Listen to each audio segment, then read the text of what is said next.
te disais que le stress chronique, c'est pas un souci mental, c'est un vrai danger pour ton cœur. C'est comme garder le pied sur l'accélérateur en continu. La bonne nouvelle, c'est qu'on peut y remédier. Bonjour et bon matin, 5e épisode de notre saga sur ce mal qui mine le monde, le stress. Je suis le docteur Linda, conseillère technique du programme de coaching diététique et nutritionnel Lena Minceur. Je propose également un accompagnement spécialisé dans la gestion du stress psychosocial. Alors le stress est un sujet que nous rencontrons fréquemment dans le cadre de notre programme.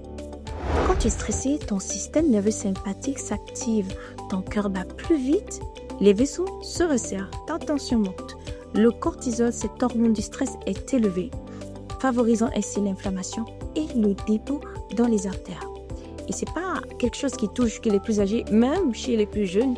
Les études montrent que le stress a une influence effective sur les risques d'hypertension, de troubles du rythme et sur les maladies cardiovasculaires. On repère ces signaux: palpitations fréquentes, sensations de pression, tension élevée, essoufflement inhabituel ou fatigue persistante. Si plusieurs de ces signes te parlent, il est temps d'agir. Je veux juste te rappeler que les analyses montrent clairement que le stress double, voire plus, le risque d'hypertension.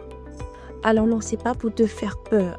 Voici ce que tu peux faire dès aujourd'hui, des gestes simples et validés.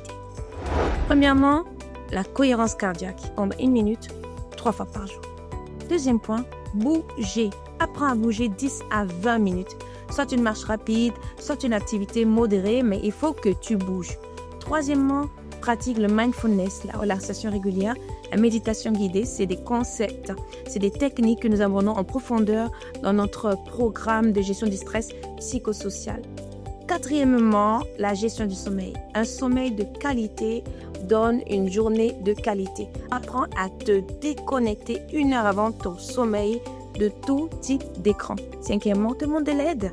Soit un proche, soit un professionnel. Attention, j'attire quand même ton attention sur ces quelques signes. Si tu ressens une douleur thoracique prolongée, un malaise, une pâleur inhabituelle, consulte immédiatement ton médecin. Et d'une façon générale, dans le suivi, mesure régulièrement ta tension et parle-en avec ton médecin traitant.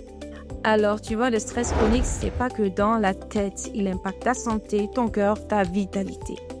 Et si justement tu es en surpoids ou en obésité et que tu ressens le besoin de t'accompagner dans le cadre du programme Lena Minceur, nous sommes là pour t'aider pas à pas vers une meilleure santé. Alors, on se donne rendez-vous pour l'épisode 6 et n'oublie pas d'activer la cloche pour ne rien manquer.